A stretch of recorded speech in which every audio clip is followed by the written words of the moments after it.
स्वागत और है आपका साधना का एवरीथिंग प्रचलन कहानी है। चैनल में। देवी विंध्यवासिनी माता कौन थीं? कहाँ है उनका मुख्य शक्तिपीठ और क्या है उनका रहस्य, जानिए। महत्वपूर्ण 6 रहस्य। भगवान श्री कृष्ण की माता का नाम देवकी था। जब मथुरा के कारागार में देवकी के गर्भ से अष्टम पुत्र के रूप में भगवान श्री कृष्ण का जन्म हुआ, तो उसी दौरान गोकुल में यशोदा मैया के यहाँ एक पुत्री का जन्म हुआ। वसुदेव जी बालकृष्ण को लेकर कारागार से निकलकर यमुना पार कर गोकुल पहुंचे और उन्होंने उसी रात को बालकृष्ण को यशोदा मैया के पास सुला दिया और वे उनकी पुत्री को उठाकर ले आए। यह कार्य भगवान की माया से हुआ। गर्ग पुराण के अनुसार भगवान कृष्ण की मां देवकी के 7वें गर्भ को योग माया ने ही बदल कर रोहिणी के गर्भ में पहुंचाया था, जिससे बलराम का जन्म हुआ।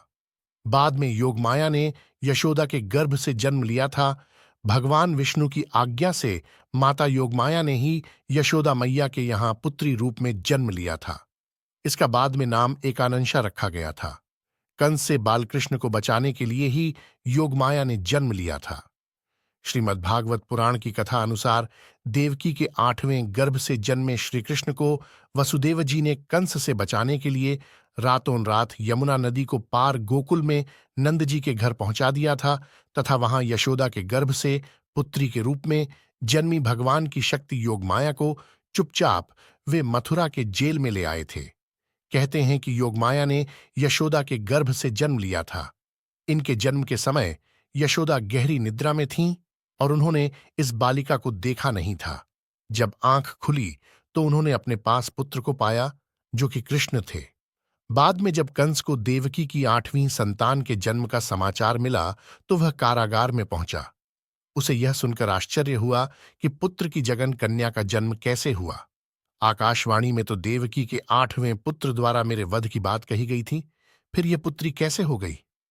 कंस ने सोचा यह विष्णु का छल हो सकता है, इसलिए उसने उस नवजात कन्या को पत्थर पर पटककर जैसे ही मारना चाहा, वह कन्या अचानक कंस के हाथों से छूटकर आकाश में पहुंच गई और उसने अपना दिव्य योगमाया स्वरूप प्रदर्शित कर कंस से कहा, रे मूर्ख, तेरा वध करने के लिए देवकी की 8वीं संतान को कभी की जन्म ले चुकी है, मुझे मारने से क्या होगा? बाद में देवताओं ने योगमाया से कहा कि हे देवी, आपका इस धरती पर कार्य पूर्ण हो चुका है, तो अब आप देवलोक चलकर हमें कृतज्ञ करें। तब देवी ने कहा कि नहीं, अब मैं धरती पर ही भिन्न भिन्न रूप में रहूंगी। जो भक्त मेरा जैसा ध्यान करेगा, मैं उसे उस रूप में दर्शन दूंगा।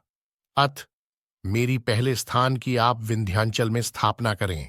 तब देवताओं ने देवी का विंध्याचल में एक शक्तिपीठ बनाकर उनकी स्तुति की और देवी वहीं विराजमान हो गई। श्रीमद्भागवत पुराण में देवी योगमाया को ही विंध्यवासिनी कहा गया है, जबकि शिव पुराण में उन्हें सती का अंश बताया गया है। शिव पुराण अनुसार मां विंध्यवासिनी को सती माना गया है। सती होने के कारण उन्हें वन दुर्गा कहा जाता है। कहते हैं कि आदिशक्ति देवी कहीं भी पूर्ण रूप में विराजमान नहीं है, लेकिन विंध्याचल ही ऐसा स्थान है जहां देवी के पूरे विग्रह के दर्शन होते हैं। शास्त्रों के अनुसार अन्य शक्तिपीठों में देवी के अलग अलग अंगों की प्रतीक रूप में पूजा होती है। मान्यता अनुसार सृष्टि आरंभ होने से पूर्व और प्रलय के बाद भी इस क्षेत्र का अस्तित्व कभी समाप्त नहीं हो सकता। यहाँ लोग सिद्धि प्राप्त करने के लिए साधना करने आते हैं, जहां संकल्प मात्र से साधकों को सिद्धि प्राप्त होती है। मार्कंडेय पुराण श्री दुर्गा सप्तशती की कथा अनुसार ब्रह्मा, विष्णु व महेश भी भगवती की मातृभाव से साधना और उपासना करते हैं, तभी वे सृष्टि की व्यवस्था करने में समर्थ होते हैं। श्रीमद्भागवत में उन्हें ही नंदजा देवी कहा गया है, इसीलिए उनका अन्य नाम कृष्णानुजा है। इसका अर्थ यह कि वे भगवान श्री कृष्ण की बहन थीं। इस बहन ने श्री कृष्ण की जीवन भर रक्षा की थी। इन्हीं योगमाया ने कृष्ण के साथ योग विद्या और महाविद्या बनकर कंस, चाणूर और मुष्टिक आदि शक्तिशाली असुरों का संहार कराया, जो कंस के प्रमुख मल्ल माने जाते थे।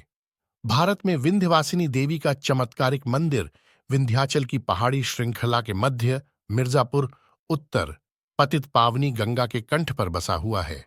प्रयाग एवं काशी के मध्य विंध्याचल नामक तीर्थ है, जहां मां विंध्यवासिनी निवास करती हैं।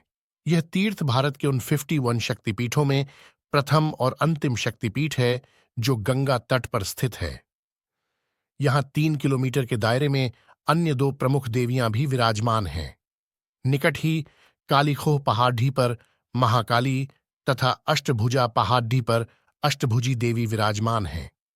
हालांकि कुछ विद्वान इस 51 शक्तिपीठों में शामिल नहीं करते हैं, लेकिन 108 शक्तिपीठों में जरूर इनका नाम मिलता है।